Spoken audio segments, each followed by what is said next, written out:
My name is Glenda Harrison, and I'm 65 years old. I worked as a lawyer at a small firm in Millerville, Pennsylvania for 32 years. I've been retired for the past 4 years. My husband Ronald passed away 2 years ago, and since then, I've been living alone in the big house we shared. Ronald and I had one son, Colin. He's 40 now, married to Brittany, and they have 2 kids, Lillian, who's 8, and Ethan, who's 6. Colin works as a manager at an insurance company, and they live just 20 minutes away from me. That Saturday morning in early October, I woke up at 6 a.m., just like always. Old habits are hard to break. I'd been waking up early for work for over 30 years, and even now I still do. I made a pot of coffee in the same old machine Ronald and I bought 2 decades ago. Then I sat down in the kitchen with my cup, looking out the window at the maple trees in the yard with their full colors. The house felt extra quiet, too quiet for such a large 4-bedroom home with a big living room.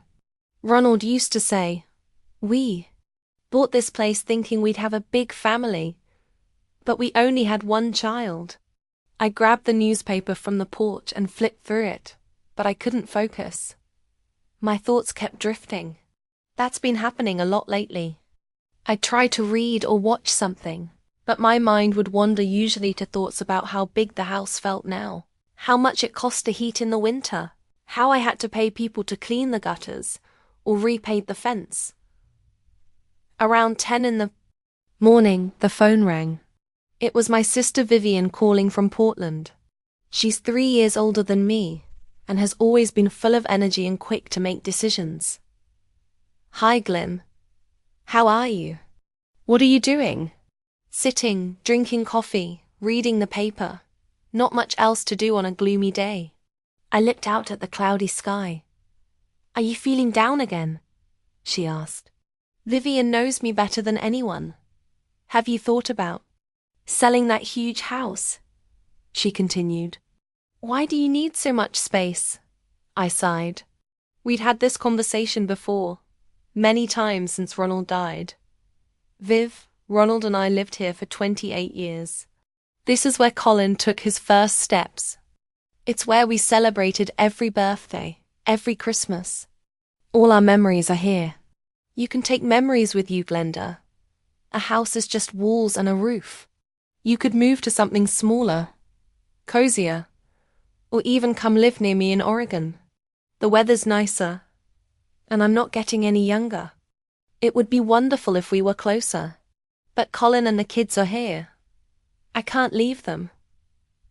"How often do you see them?" "Once a week, maybe twice." "Glenn, you're spending the best part of your retirement sitting alone in a quiet house, waiting for short visits from your family." Her words stung a little because I knew she was right. Colin only came by once in a while, usually to drop off the kids. He didn't call much either, except on holidays or when something came up. It's not that easy, Viv. You can't just flip your life upside down. "You can, if you really want to," she said. "Remember when I left the hospital job and moved to Portland? I was scared too, but I've never regretted it." We talked for another 20 minutes about her garden, how she was fixing up her little house after her divorce, her neighbors, and the weather. She told me about a hiking group of retirees she joined, a book club, and the painting classes she had started. "My days are full," she said. "I wake up knowing the day will be interesting." "What about you?" "Well, I go to the store. Sometimes I see Norma Peterson, you remember her, the school secretary. I watch TV. I read. That's it." "That's it," I said, hearing how dull it sounded. After I hung up, the silence in the house felt heavier. I wandered from room to room.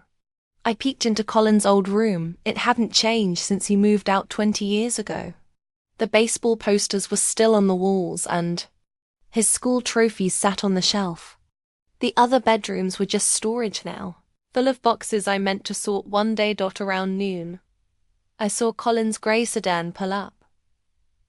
I looked out the window and watched him get out with the kids. Lillian was pulling her pink backpack, and Ethan clutched his stuffed dinosaur Rex, which he'd carried everywhere for the past year. "Hi, Mum," Colin said, kissing my cheek when I opened the door. "Can you watch the kids until tonight? Brittany and I have things to do in town." "Of course," I said, hugging my grandkids and breathing in their sweet scent shampoo and sunshine. "Come on in." I was just about to cook. Colin looked tired but calm. He wore jeans and a plaid shirt, and his hair was slightly messy. He always worked hard, and you could see it in his eyes and the lines on his face. He was still patient with the kids, but lately he seemed quieter, more closed. Off than he used to be. "Thanks, Mum. I'll pick them up around 7. "Okay," I said. "Are you going to see a realtor?" He nodded. "We're looking at a house." "Are you buying something new?" I asked, surprised. "No, not really. I'll explain later," he said, waving it off like he didn't want to talk about it. After Colin left, I took the kids into the kitchen. Lillian was tall for her age, with long brown hair she liked to braid. She wore jeans and a pink unicorn t-shirt. Ethan was her opposite, short and chubby, with messy blonde hair and dirt on his knees. He wore a dinosaur shirt and a denim jumpsuit. "Grandma." "Glenda, what's for lunch?" Ethan asked, climbing into a chair. "What would you like? Pancakes, French toast, or peanut butter sandwiches?" "Pancakes," they both yelled. "With syrup," Ethan added. "And berries," Lillian said. I took out the flour, eggs, and milk from the fridge. The kids watched as I mixed the batter. Lillian helped crack the eggs, carefully tapping them on the edge of the bowl. "Grandma," Lillian asked while stirring the batter, "why do you live all alone in such a big house?" Her question caught me off guard. Kids didn't usually ask such things. They were more focused on what we were doing or what snacks they were getting. "Well," I said, "your grandpa and I bought this house when your dad was your age. Now, Grandpa's gone, but I'm still here. Aren't you lonely?" she asked. "Sometimes it's quiet," I replied, "but I'm used to it." "You could come live with us," Lillian offered. "We have a sofa in the living room. You could sleep there." "Yes, Grandma," Ethan added. "Then you could read us stories every night." Their offer was so honest and sweet that it made my heart ache. To kids, everything seemed simple. "That's kind of you," I said, flipping a pancake. "But your house isn't very big, and I'm used to living here."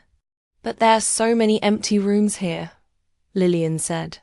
Dad showed me his old room, and there are 2 rooms upstairs that no one uses. "That's true," I nodded. "This house is pretty big. We had pancakes with syrup and frozen berries, always in my freezer for when the grandkids came." Ethan got syrup all over his face, while Lillian neatly cut her pancake like a little lady. "Grandma, can we look at old photos?" Lillian asked after we finished eating. "Of course. I have some albums in the living room." We sat on the couch together, flipping through the albums. Ethan pointed at a photo. "Is that Dad?" "Yes," I smiled. "He was about your age there. He looks so small." "And who's that?" Lillian asked, pointing to a picture of Ronald and me standing next to a young oak tree in the yard. "That's me and Grandpa when we first moved in. That tree was tiny back then, look how big it is now." We looked at photos for almost an hour. The kids asked questions about how the house used to look, why their dad had funny haircuts, and who all the people were. I told them about their grandparents, about family traditions, birthdays, and Christmases. "Why did you and Grandpa only have 1 kid?" Lillian asked. "We wanted more, but we only had your dad. We loved him very much and gave him everything we could." "Do Mom and Dad love us that much?" Ethan asked.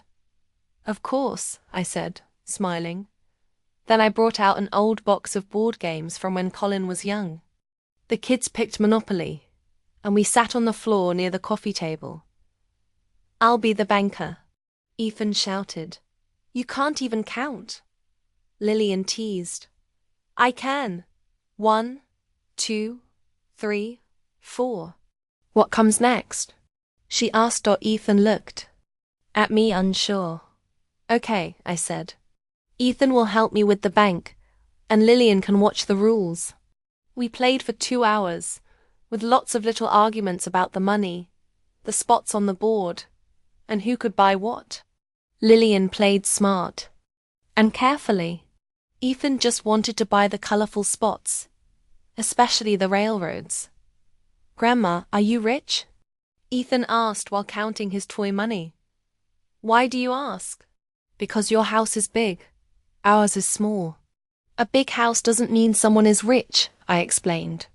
"Grandpa and I saved for years to buy this house. Your parents are still young. They'll get there." "But Dad told Mom we don't have enough money," Ethan said, "and that the bank might take our house." Lillian quickly said, "Ethan, don't say that." "Why not?" "Mom and Dad don't like us talking about money." I felt uneasy. If the kids had heard this, then maybe Colin really was struggling. I tried to stay calm. "Don't worry," I said. "Adults talk about money sometimes, but they always figure things out." "Can we go outside now?" Ethan asked. "Sure. Just wear your jackets." I helped them get dressed and took them out into the yard.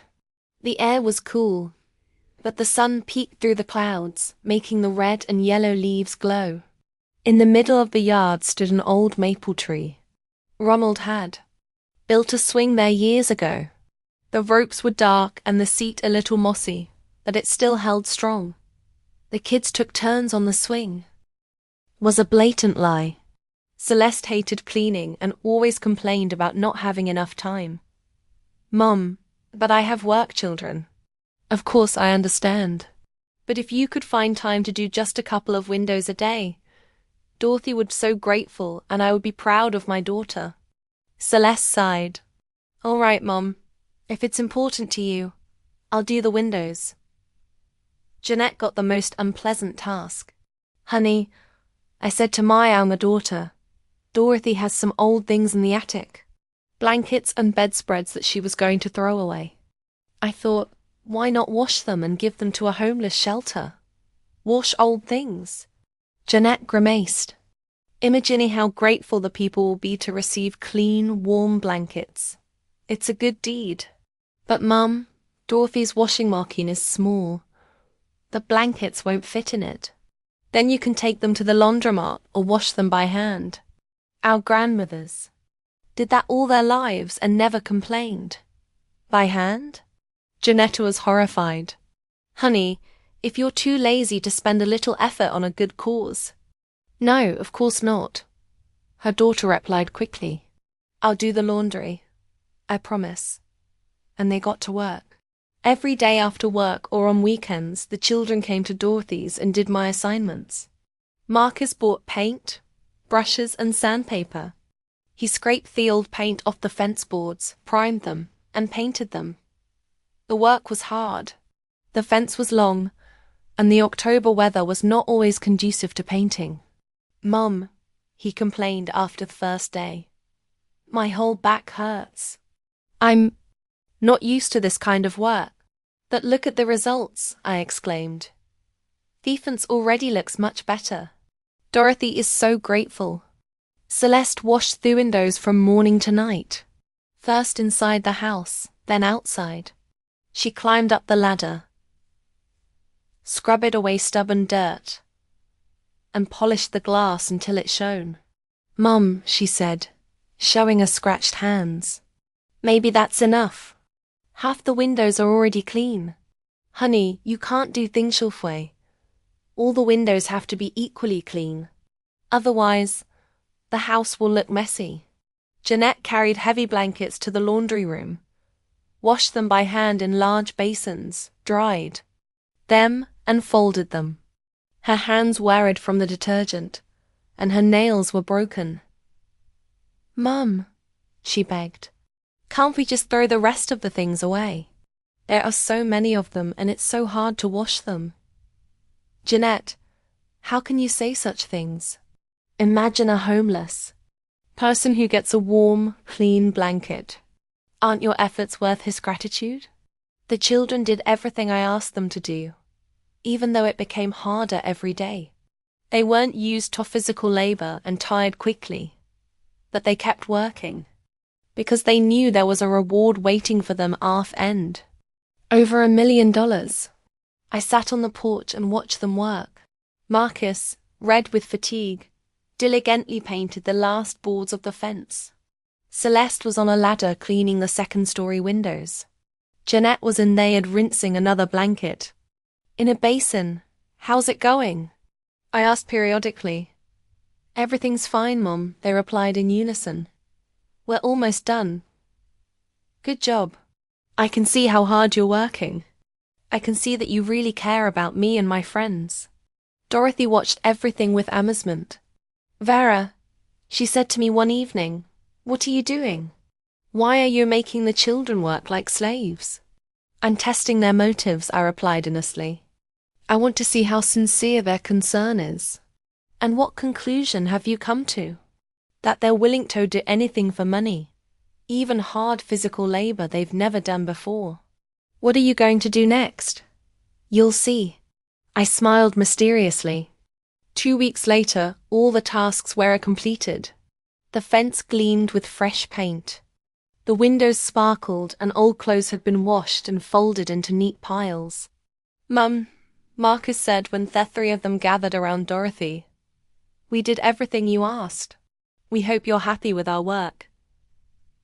"I'm very happy," I replied. "You've shown that you're willing to work hard for your mother. That's worth a lot." "What now?" Celeste asked cautiously. "You mentioned a will." "I did, and I will definitely write one. But first, I want to rest a little and think. You see, decisions like this can't be made in haste." The children nodded in agreement with my every word. They were willing to wait as long as it took. After all, the reward that awaited them was worth any effort. Little did they know that I had completely different plans for my money and the rest of my life. A month after all the work on Dorothy's house was completed, I was finally convinced of what I had suspected from the beginning. The children continued to visit every day, but their concern was becoming increasingly intrusive and insincere. Marcus constantly brought up the subject of real estate. "Mom, I found another apartment. It's a 4-bedroom place in a new building with a view of the park. It's a bit pricey though, $500,000. But that's no problem for you, right?" Celeste suggested buying an expensive car. "Mom, you need a car. I saw a beautiful sedan at the dealership that's barely been driven. It's only $200,000. Do you want to go see it?" Jeanette instead on expensive treatment. "Mom, I read about a new method of recovery after heart surgery. There's a clinic in Switzerland where they do a full course of rehabilitation for $100,000. Will you go?" All their suggestions boil down to one thing: how to spend my money as quickly as possible and spend it on things that would end up in their inheritance. Anyway, or benefit them in some way. But what annoyed me most were their constant hints about my will. "Mum," Marcus would say, "it's time you started thinking about your will. At your age and after such an operation, you can't put it off." "Yes," Celeste agreed. "You need to make it official. You never know what might happen."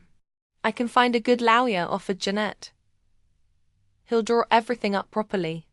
Every time I heard these conversations, I became more and more determined. The children were only thinking about money, not their mother. And they deserved a lesson. One morning, when Dorothy went to the store, I quietly got ready and drove downtown. There on Main Street was a small travel agency called Travel Dreams. I had never used their services before, but I knew the owner, Mrs. Parker, a woman my age who had opened the agency after retiring. "Welcome," Mrs. Parker greeted me. "How can I help you?" "I want to buy a ticket to Paris," I said bluntly. "Paris? How romantic. What dates?" "The day after tomorrow. And preferably one way." Mrs. Parker raised her eyebrows in surprise. "One way? Are you sure?" "Absolutely. I plan to stay in France for an indefinite period of time." "I see. Do you have a visa?" I took out my passport. Fortunately, a few years ago, Robert had insisted on getting a 10-year visa, dreaming of a trip to Europe that never happened due to his illness. "Excellent," said Mrs. Parker, studying the documents. "The visa is valid for another 3 years. Then, let's find a flight." We chose a ticket for the day after tomorrow, departing at 6:30 in Themening. A direct flight to Paris costs $2,000 in business class. "Would you like to book a hotel?" Mrs. Parker suggested. "Not yet. I'll decide when I get there. All right. May I ask if this is your first trip to Paris?" "Yes. I've dreamed of going there my whole life, but it never worked out. Children, work, worries, and now I've decided it's to make my dream come true." "What a wonderful decision." Mrs. Parker smiled. "At your age, you should live for yourself." I paid in cash and asked her not to tell anyone about the ticket purchase. Mrs. Parker assured me of her confidentiality. When I returned to Dorothy, I locked the ticket in my purse and began to think about how to arrange my departure so that the children would not find out until I was already far away. That evening, I sat down at the table and wrote a letter. I wrote for a long time, rewriting it several times, choosing the right words. I wanted my children to understand not only my decision, but also the reasons that led to it. "My dear children, Marcus, Celeste, and Jeanette, I am writing this letter in my right mind and with a clear memory, fully aware of my actions. When I fell ill and needed help, each of you found a reason why you couldn't give me money for the operation. Marcus had alimony and loans. Celeste had mortgage payments. And Jeanette had a small salary and a recent wedding. These were all valid reasons and I understood them. But as soon as you found out that I had money from the sale of the house, your attitude toward me changed dramatically. Suddenly, you became the most caring children in the world. You visited every day, brought gifts, offered to help with things that didn't interest you before. I watched you, and at first I was even happy for the attention. But gradually, I realized that your concern had a clear price tag. $1.5 million. You didn't love a mother who needed help. You fell in love with a mother who had money. Remember our conversation after we met at the hospital? You started discussing the division of the inheritance even before the house was sold. Celeste was worried about what she will get in the future. Marcus talked about dividing the money fairly. Only Jeanette tried to stop the haggling, but quickly joined in. The last month has been a real revelation for me. You did what I asked, not out of love, but out of self-interest. You painted the fence, washed the windows, cleaned out old clothes, and all the while you were thinking about one thing: how to get your inheritance as quickly as possible. Your conversations about apartments worth $500,000, cars worth $200,000, trips to Swiss clinics showed me you were already spending my money in your minds. You don't see me as a mother, but as a source of income. Therefore, I have made a decision that may seem cruel to you, but which I consider fair. You won't get a penny from me. I will spend the money from the sale of the house on myself, on what I think about your offers, Mom. Marcus spoke up again. Have you decided what to do with the money? Maybe you should invest it or put it in the bank to earn interest. I haven't thought about it yet.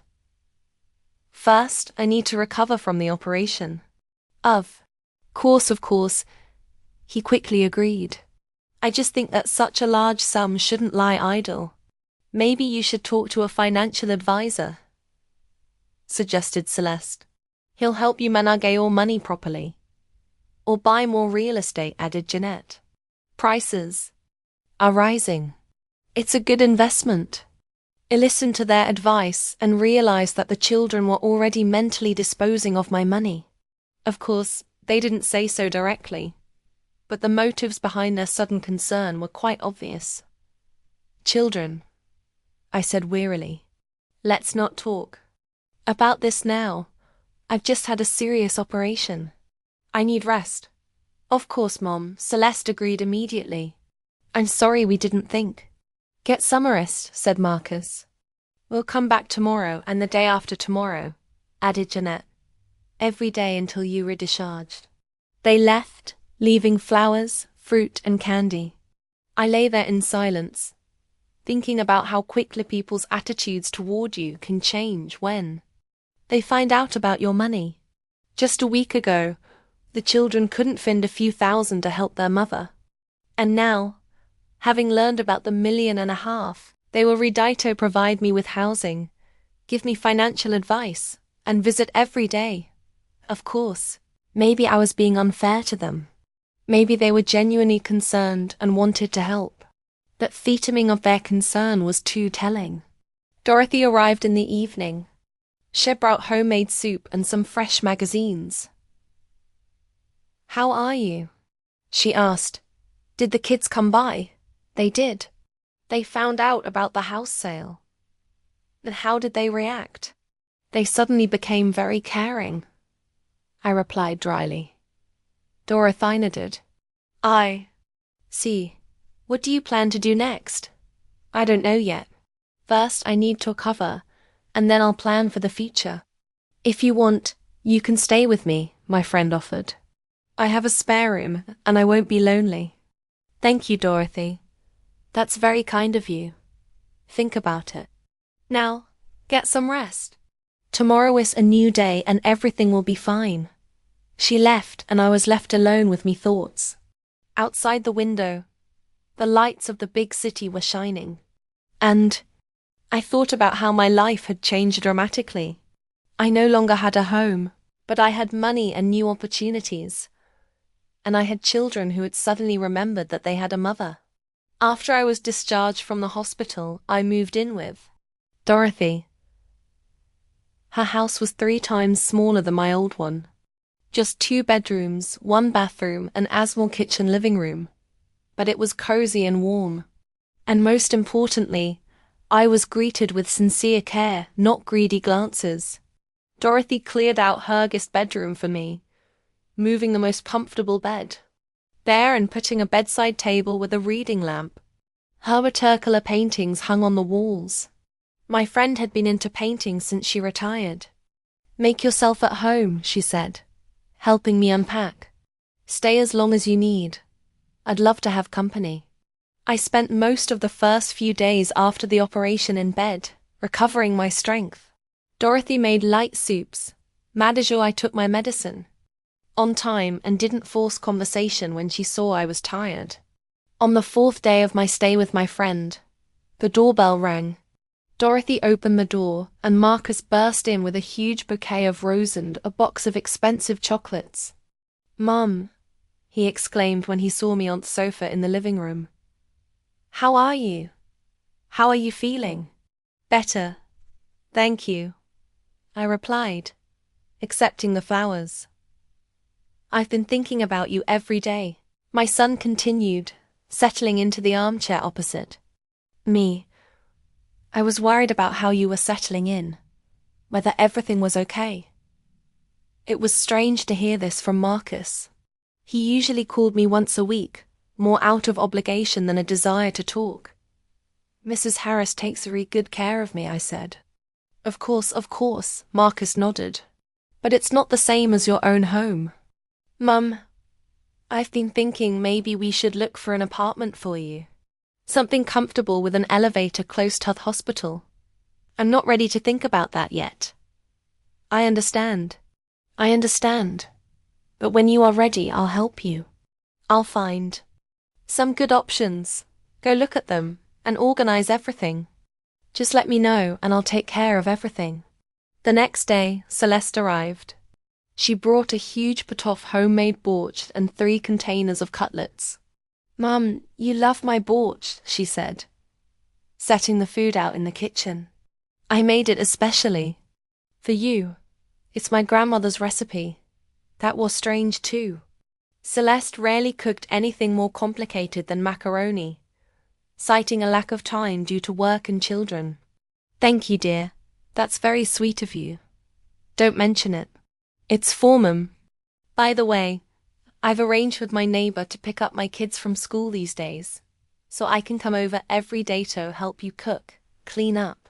You don't have to do that so often. You have your own family, your own things to do.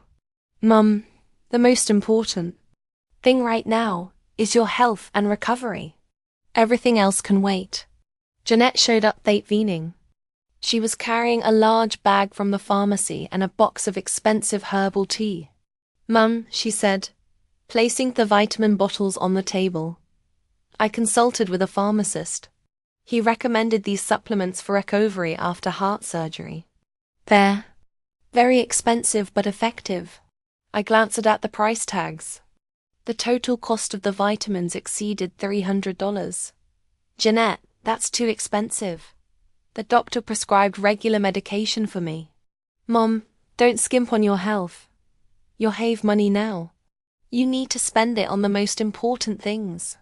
That phrase explained a lot. You have money now. Not we can help, but you have money. Over the next week, the children came every day, sometimes one at a time, sometimes 2, and a couple of times all together. They brought gifts, food, medicine, and offered their help with anything. Marcus kept talking about looking for an apartment. "Mum, I found a great place not far from downtown. It's a 3-bedroom apartment on the 3rd floor with an elevator. Do you want to go see it?" Celeste practically took over my meals. I've planned the menu for the week ahead. Everything is good for the heart. Fish, vegetables, fruit. I'll cook it home and bring it over. Janet Beckham, my personal health consultant.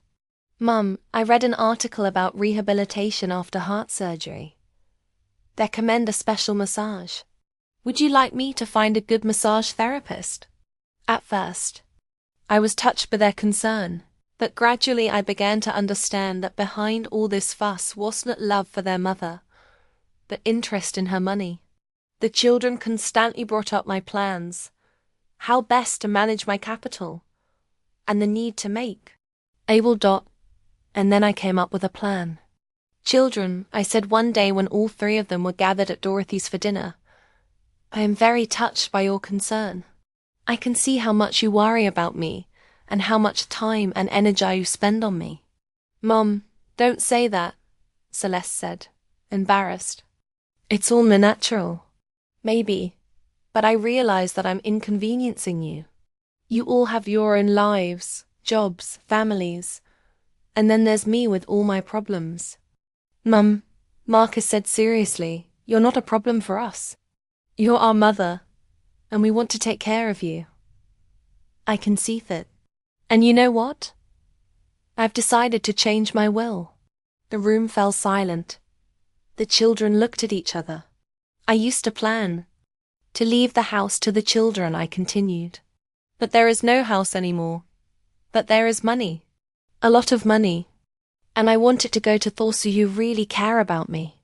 "Mum," said Jeanette quietly, "we don't care about Yao because of the money." "I know, dear. That's exactly why I want to leave everything to you. Equal shares for the 3 of you. Over $1 million will allow each of you to solve your financial problems." The children's eyes lit up. They tried to hide their joy, but I could see the change in their faces. "But there is one condition," I added. "I want to be sure that you are truly willing to take care of me for the rest of my life. Not just with words, but with actions." "Of course, Mom," Marcus quickly agreed. "We'll do whatever it takes." "What do you mean?" Celeste asked cautiously. "I'll give you various tasks to do. Nothing difficult but important to me. Whoever does them conscientiously will prove their love for their mother. The children nodded. They were ready to do anything for the inheritance. The next day, I began my experiment. Marcus, I said to my son when he came to visit me, Dorothy's fence in the garden is in terrible condition. The old paint is peeling and the boards are darkened. Could you repaint it? The fence? He hissed in surprise. But Mum, that's not your house. Dorothy is my best friend. She took me in when I needed help. Isn't it only fair to repay her? Well, I guess it is, but I'm not a painter. I don't have any experience. It's not difficult. You can buy paint at the hardware store and brushes too. A couple of days' work and the fence will look like new. Marcus hesitated, but agreed. Okay, Mom. If it's important to you, I'll take care of the fence. It's very important, son. I'll look at the beautiful fence and think what a caring son I have. The next day it was Celeste's turn. Honey, I said to my daughter, I feel bad about Dorothy. She cares so much about me, and I can't do anything to help her. I was thinking maybe we should tidy up her house. The windows haven't been cleaned in a long time. The windows? Celeste asked. Yes, inside and out. Dorothy isn't what she used to be, and it's hard for her to climb the ladder. You have golden hands. You've always been good at housework. Friend hugged me and led me into the kitchen. She took containers of homemade food out of the bag. Chicken, potatoes, salad. Tell me everything, she said, setting the table. How did the family meeting go? I told her everything, nothing the children's promises to help or their argument about the inheritance. Dorothy listened silently, shaking her head occasionally. They're still young, she said finally. They don't really understand what it means to lose a parent. Maybe. I agreed, but it hurt to hear it. Of course it hurt. But you know they love you, don't you? They just don't know how to help. Know. I understand that. We ate dinner in near silence. Dorothy didn't try to cheer me up or comfort me with empty words. She was just there, and that helped more than anything. What are you going to do now? She asked as we finished our tea. I don't know, I replied honestly. Maybe I really will have to sell the house. The day after talking to the children, I woke up with a clear understanding of what I had to do. Marcus was right. The house had to go. It was the only way to get the money for the operation in time. Sentimentality was an unallowable luxury in this situation. After breakfast, I put on my best suit and headed downtown. The real estate agency was on Main Street in a 2-story red brick building. I had known the owner, Bobby McGregor, for many years. He had been selling houses in our town for over 20 years and had a reputation for being honest. Bobby met me in his office on the 2nd floor. He was a man of about 55, short and plump, with a good-natured face and attentive eyes. He always wore bright ties and expensive shoes. He said it was part of his professional image. Mrs. Collins, he exclaimed, rising from his desk. What a pleasant surprise. Please have a seat. Would you like some coffee? Thank you, Bobby. No coffee. I didn't have much time. He sat down opposite me and looked intently into my eyes. What brings you here? I hope you are not planning to move into a retirement home. No. I smiled at his joke. I want to sell my house. Bobby's expression changed. He took out a notepad and a pen. I see. May I ask why you're planning to move? I need money for medical treatment. I need it urgently. Bobby nodded without asking any further questions. Over the years, he had learned to understand when clients didn't want to go into details. All right. Let's talk about your house. I remember it, a beautiful 2-story house on Elm Street. 5 bedrooms, about an acre of land. When was it built? In 1978. Robert got a promotion at work and we decided to buy a big house. Great time to build. Quality materials. Solid workmanship. Have you done any renovations? The last time was about 5 years ago. We replaced the roof and renovated the kitchen and bathrooms. Robert always kept the house in good shape. Bobby made a note in his notebook. You're in a very nice neighborhood. Elm Street is one of the most prestigious streets in the city now. It's close to downtown, but quiet. There are good schools nearby and a park within walking distance. How much do y'all think the house is worth? It's hard to say without seeing it. But based on the description and location, I'd say around $200,000, maybe more. The market is very active right now, especially in your neighborhood. The amount was more than I expected. Even after deducting the cost of the operation, I would still have over $1 million left. When could you come and take a look? I asked. This afternoon, if that's convenient. The sooner we start, the better. Perfect. I'll be home after 2. Great. One more question. Are you in a hurry to sell? Very much so. I need the money within a month. I see. Then we'll set a competitive price and actively promote the property. With such urgency, we can expect a quick sale. We shook hands and I went home to prepare for the realtor's arrival. I tidied up, dusted where I thought it might be needed, and opened all the curtains to let more light into the house. Bobby arrived at 2 o'clock sharp, accompanied by a young woman with a camera. They carefully inspected all the rooms, measured the floor space, and took lots of photos. Bobby took notes, occasionally discussing something with his assistant.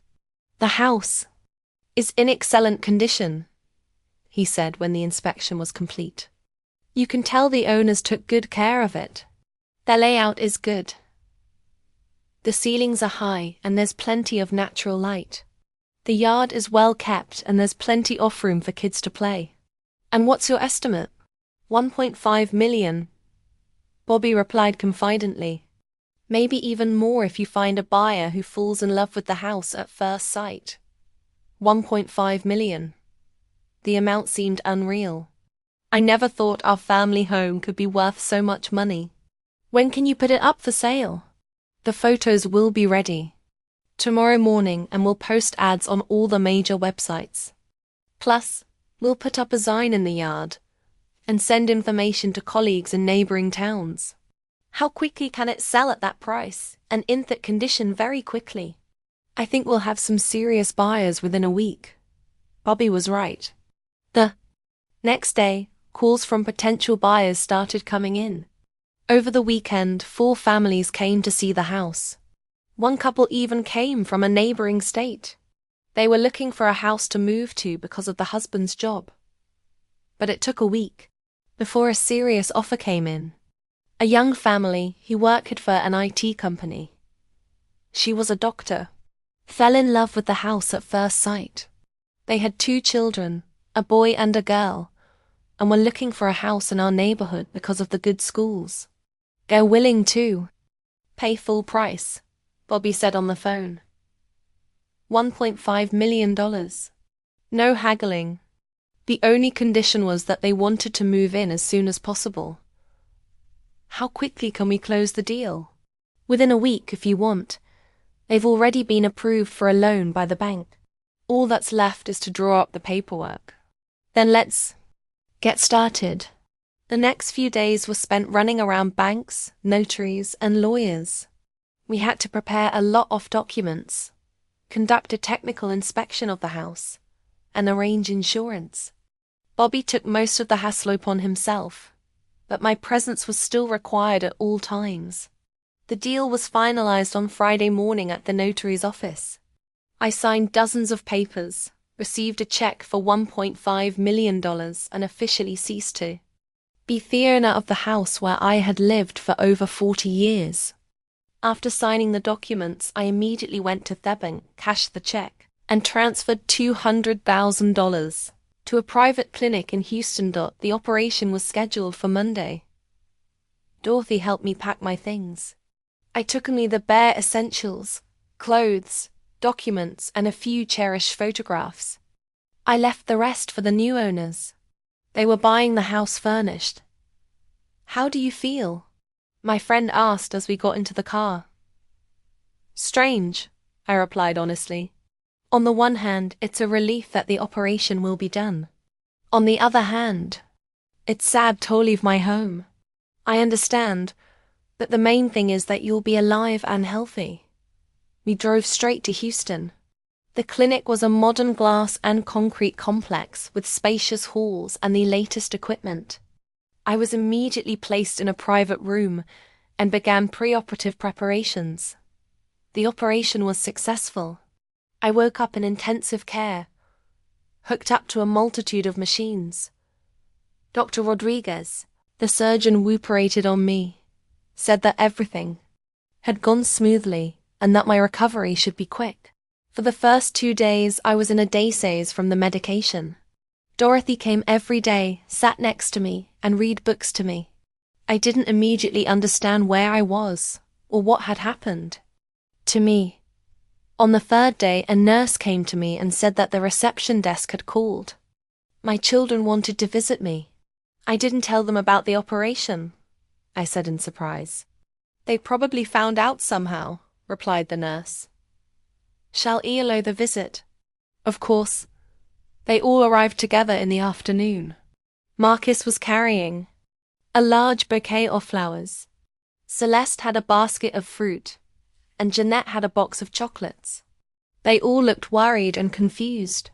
Mum, Jeanette exclaimed, running to the bed. My God, why didn't you tell us?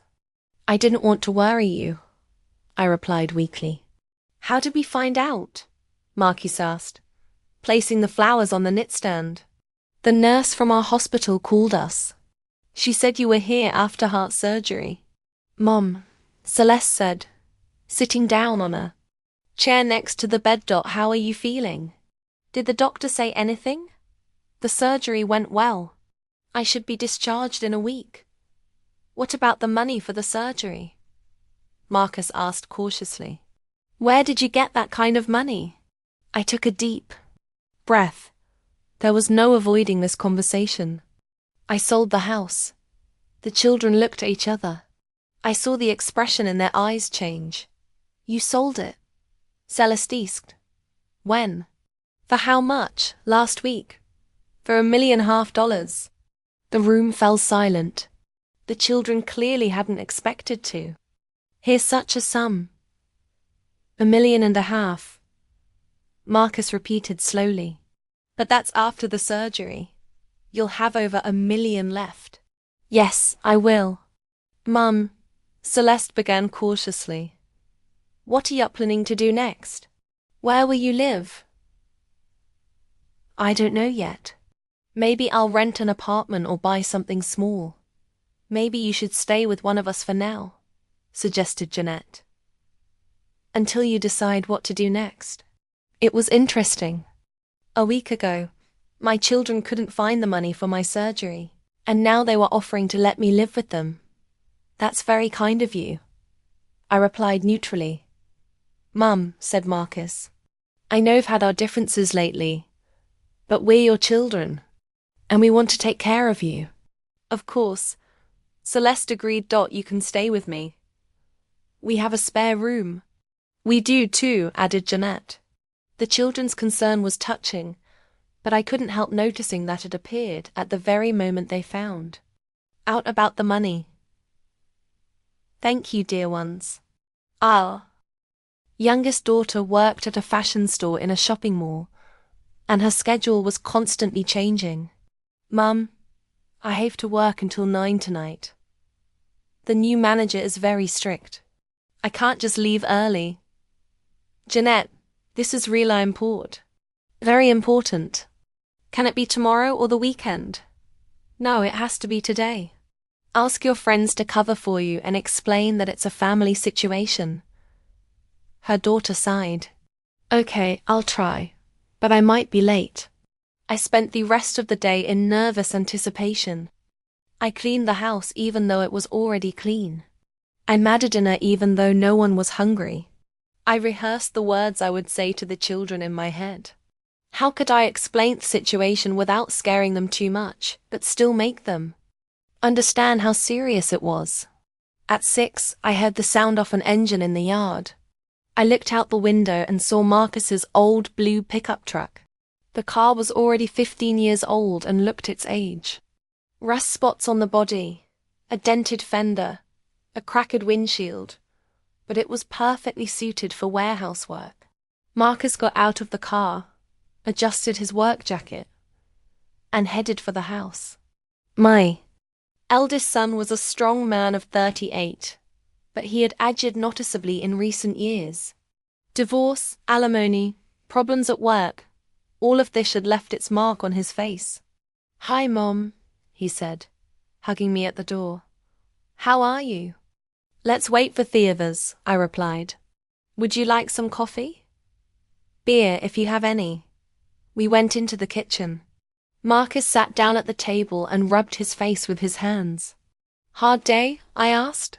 "Yeah, my new boss decided to reorganize everything. He says we're not working efficiently.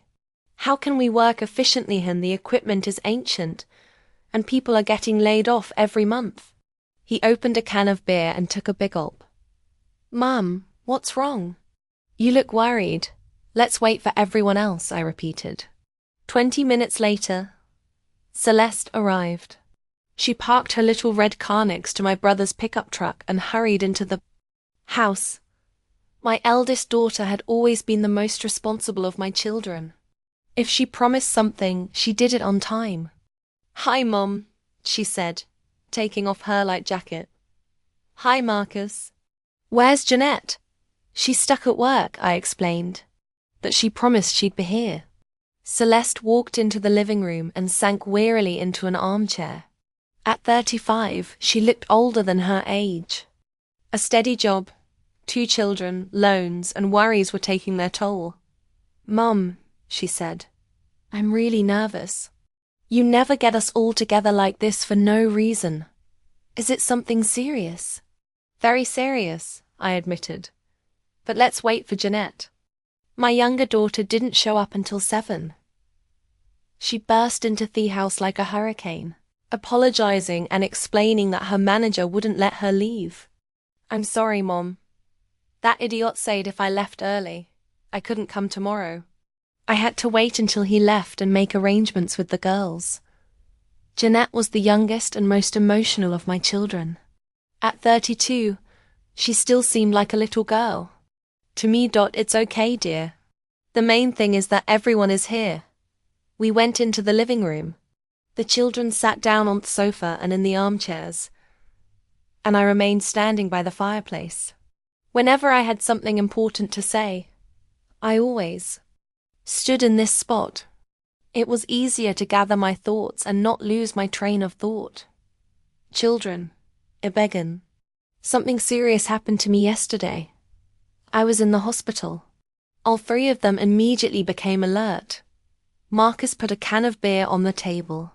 Celeste sat up straight in her chair and Jeanette opened her mouth in surprise. "What happened?" Marcus asked. "I have a serious heart problems. The doctor says I need urgent surgery. Very complicated, very expensive surgery." I told them everything I had heard from Dr. Anderson about the critical narrowing of my arteries, the need for bypass surgery, and that I had no more than 2 months to live. "My God, Mom," whispered Celeste. "Why didn't you say anything yesterday?" "I wanted to figure everything out first and think about how best to talk to you." "How much does the surgery cost?" Marcus asked briskly. 200,000. The room fell silent. I could see that children digesting this information, trying to comprehend the magnitude of the problem. "Does insurance cover anything?" asked Jeanette. "Unfortunately, no, or very little." "What about the government program?" Celeste chimed in. "There's a year-long waiting list, and I only have 2 months. Marcus stood up and began pacing the room. It was a habit of his. When he was nervous or thinking about a difficult problem, he couldn't sit still. "Mum," he said finally, "I understand that this is a serious situation, and we all want to help you, but 200,000, that's a lot of money." "Ich know," I replied quietly. "My finances are in complete disarray after the divorce," Marcus continued. "Alimony, apartment, rent, car loan. I'm barely making ends meet. The most I can give is a couple thousand, and not right away." Celeste nodded. "Mike and I are in a similar situation. We just took out a mortgage and the payments are 4,000 a month. Plus kids, school, clothes, food. Mom, I'd love to help, but we just don't save that kind of money." Jeanette was the most honest. "Mom, I make the least of all of us. After all my expenses, I have a maximum of $300 a month left. I recently got married. We're renting an apartment, and we're saving money for the wedding. I can give $1,000, maybe $1,500, but that's all." I nodded. Deep down, I knew the kids wouldn't be able to raise the amount we're needed. But it still hurt to hear it out loud. "So, together you can raise a maximum of $5,000 or $6,000, I summed up. "Yes," Marcus agreed sadly. "I'm sorry, Mom, but we can't afford more." "What if we sell the house?" he suddenly suggested. The idea hung in the air. The children looked at each other. "The house is quite expensive," Marcus continued. "It's in a good neighborhood and the lot is large. I think we could get over $1 million for it. But where would Mom live then?" Celeste objected. "You could buy something smaller, an apartment or a small house with the money left over. Who's going to sell it?" Jeanette joined the conversation. "It's a complicated process with paperwork and real estate agents. I can take some time off work and help," Marcus offered. "Wait." Celeste stopped him. "How are we going to divide money from the sale? I don't mean now, but in the future." "What do you mean?" Marcus didn't understand. "Well, the house is an inheritance. If Mum sells it for treatment, what will we get later?" "Celeste," Jeanette exclaimed indignantly, "how can you talk about inheritance when Mom needs an operation?" "That's not what I mean," Celeste defended herself. "I just want to understand the situation. The house is the only valuable thing we have in our family. And if we sell it, then Mom will live." Marcus interrupted her sharply. "Isn't that the most important thing?" "Of course it is. But I'm thinking about the future, about the children, their education. And I'm thinking about the present," Marcus countered. "About the fact that our mother needs urgent surgery." Jeanette tried to intervene. "Maybe we shouldn't talk about this now. Let's find the money for the surgery first, and then no, let's discuss everything right now." Celeste insisted. "If we sell the house, the money has to be divided fairly between the three of us." I listened to the argument with growing disappointment. The children were arguing about money they didn't have yet, about a house that wasn't for sale yet, about an inheritance that didn't belong to them yet. And I stood there alive, but already in need of help. "Enough," I said quietly, but firmly. "Stop arguing." The children fell silent and looked at me. "I understand," I continued. "You can't help with money. That's okay. Everyone has their own problems. But hearing you argue about how to divide the inheritance while I'm still alive, it hurts."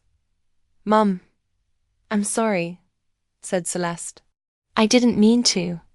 "I know you didn't mean to, but that's how it came out." Marcus came over and hugged me. "Mum, we're all worried and we say stupid things when we're upset. Of course we'll help you. Whatever we can do, thank you, son." Jeanette also came over and hugged me. "Mum, I'll give everything I can." "Honestly, me too," added Celeste. We hugged as a family, like in the old days. But something had changed. I felt that a crack had appeared between us that hadn't been there before. "All right," I said, pulling away. "That's how it is. You guys gather what you can, and you'll think about what to do next." "What about the house?"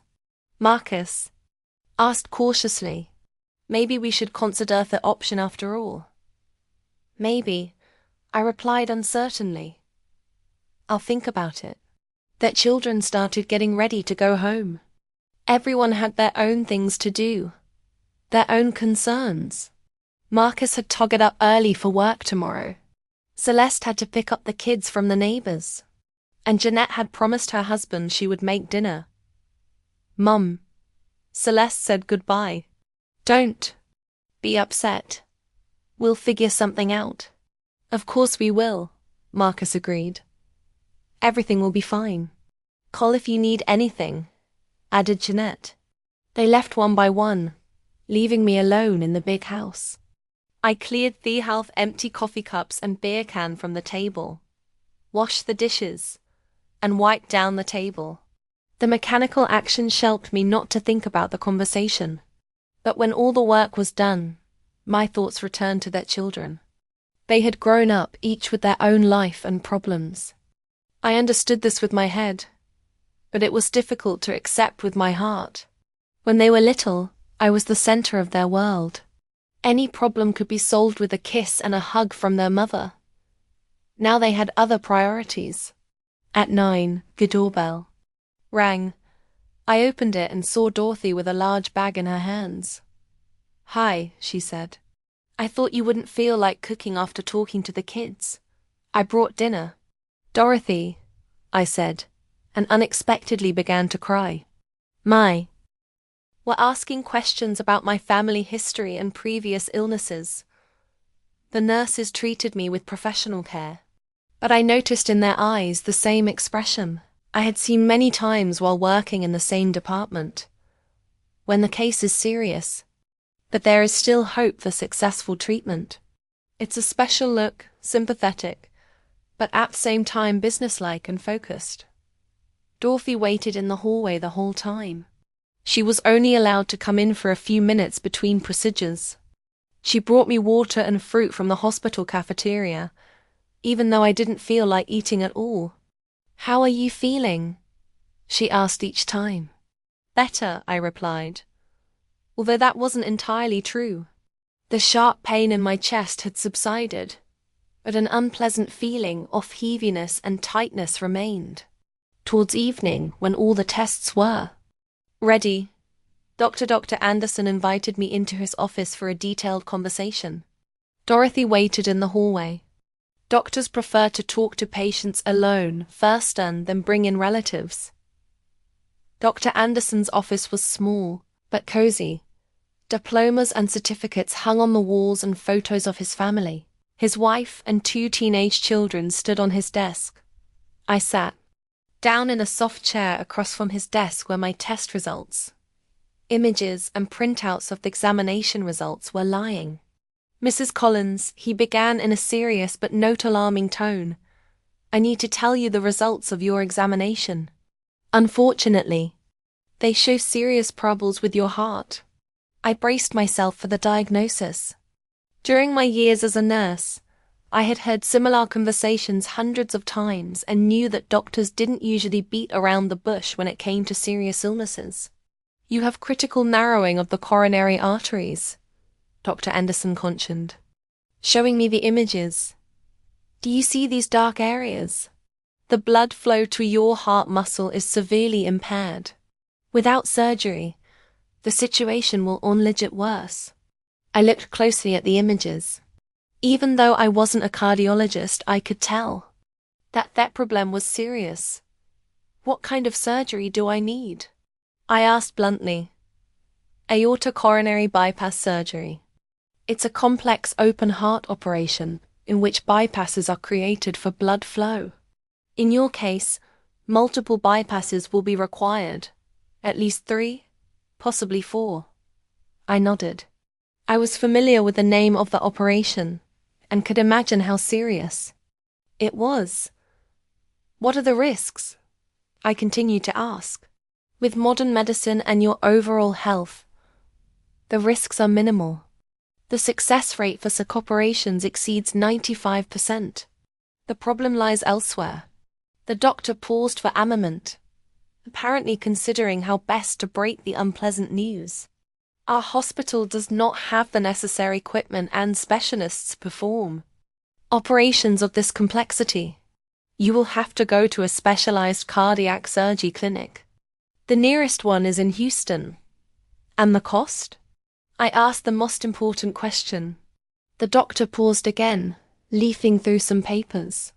The full course of treatment, including pre-operative preparation, the operation itself, the post-operative period in intensive care, and subsequent rehabilitation will cost approximately $200,000.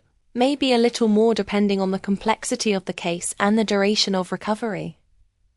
The amount was enormous. My pension was just over $1,000 a month, and I had virtually no savings. The last years of Robert's life were very expensive for our family. His cancer treatment consumed all our savings. Will insurance cover at least part of the costs? I asked, although I already knew the answer. Unfortunately, your insurance only covers basic procedures. Surgeries of this level are not included in the standard package at private clinics. You can try to get a quota for free surgery at a public clinic, but the waiting list is a year long. How much time do I have? I asked the most terrifying question. Based on the test results, no more than 2 months. After that, the risks become critical. You could have a massive heart attack, and then there would be nothing we could do. I thanked Dr. Anderson for his honesty and detailed explanation, took all fetus results and went out into the hallway where Dorothy was waiting for me. I could tell by the look on her face that she understood the seriousness of the situation. What did the doctor say? She asked quietly when we left the office. I need urgent surgery. Very expensive surgery, I replied briefly. Dorothy didn't ask for details right there in the hospital corridor. She understood that such conversations were better in a calm environment. She helped me get to the exit, waited for a taxi, and drove me home. We hardly spoke on the way. Each of us was lost in our own thoughts. When we pulled up to the house, the sun was already setting behind the horizon, painting the sky in shades of orange and pink. I usually loved watching sunsets from the porch, but today the beauty of nature couldn't distract me from my heavy thoughts. The house greeted me with its usual silence and semi-darkness. Robert always made sure the lights were on when we came, home from work or from visiting. He said a dark house looked unwelcoming and gloomy. Now I had to turn on the lights in the empty rooms myself, and each time it reminded me of how my life had changed. Dorothy helped me to the living room and sat me down in my favorite armchair, the one where I usually spent my evenings reading books or watching TV. Vera, she said, settling down on the sofa opposite me. Now tell me everything. What exactly did the doctor say? I told her in detail about the diagnosis, the need for complex heart surgery, and how much it would cost. Dorothy listened attentively, sometimes asking clarifying questions, sometimes just shaking her head. $200,000, she repeated. When I finished, that's a lot of money. Too much for me, I admitted honestly. What about their children? Dorothy asked. They should help their mother in this situation. They have jobs and income. I thought about Marcus, Celeste, and Jeanette. All 3 of them worked and had families, but I knew that each of them had financial obligations. Marcus had recently divorced his wife and was now paying child support for 2 children, plus rent. Celeste and her husband had just taken out loan to buy a house and were paying it off every month. Jeanette was the youngest, earned the least, and had also recently gotten married. I didn't know, I replied honestly. I need to talk to them seriously, but I don't want to put them in a difficult position.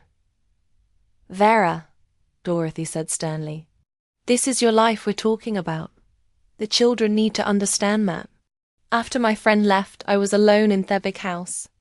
I turned on all the lights in the living room, put the kettle on, and tried to collect my thoughts. But it was difficult to concentrate. Dr. Anderson's words, numbers, and deadlines were spinning around in my head. I walked around the house looking at the things that had accumulated over the long years of my life with Robert. In the bedroom, the dresser were our photos in beautiful frames. Our wedding photo where we were both young and happy. Pictures with our small children. Photos from vacations and family celebrations. In the kitchen there were children's drawings by our grandchildren and magnets from different cities where Robert and I had travelled. In the living room stood an old grand piano that my husband used to play. He was quite good at reading music.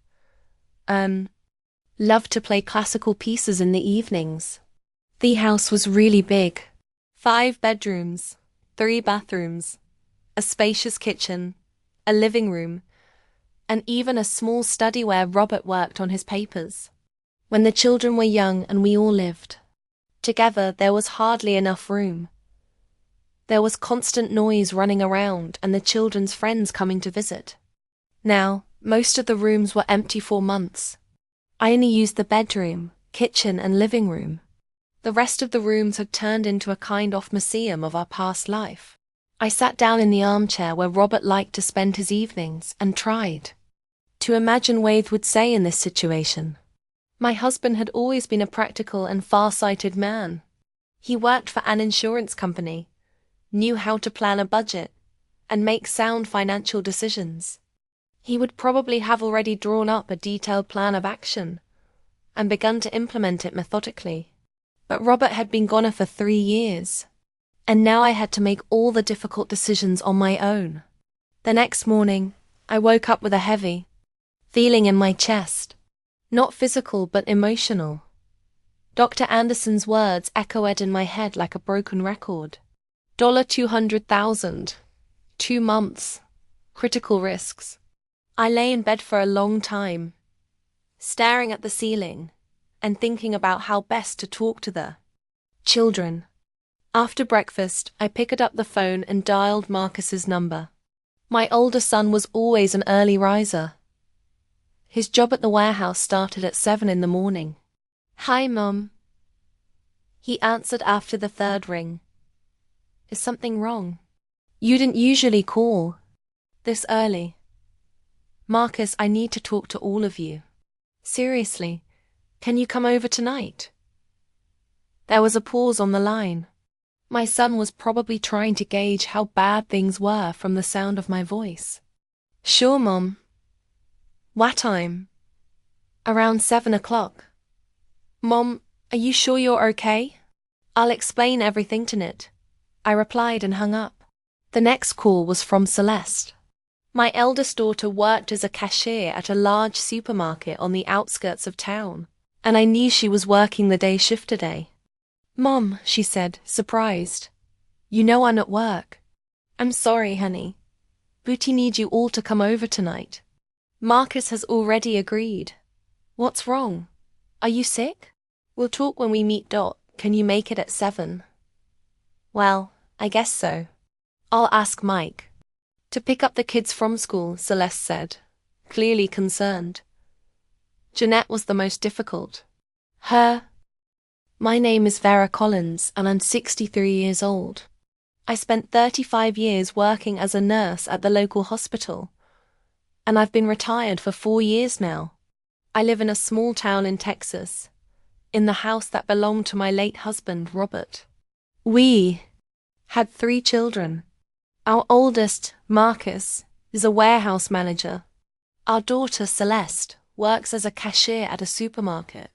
And our youngest, Jeanette, sells clothes at a mall. They all have their own homes, their own families, and their own busy lives. Since Robert passed away 3 years ago, the house has felt too big and too quiet.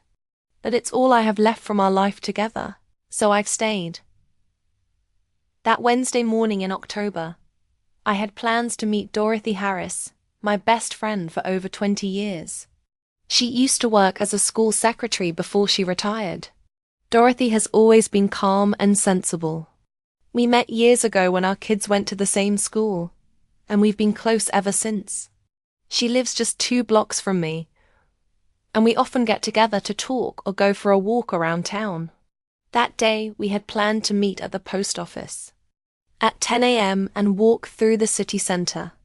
Dorothy wanted to check out a new fabric store that had opened on Main Street. Dorothy loves anything to do with sewing or knitting. She's always making something with her hands. She's very talented, not like me. I was never very good at housework or crafts, but I do know a lot about medicine, which helped during my years at the hospital. The weather that day was lovely. It wasn't too hot for Texas in October, maybe around 25 degrees. The sky was clear, and the sun was warm, not harsh like in the summer. We walked slowly along the streets we knew so well, talking about Dorothy's home decorating ideas and the latest town gossip.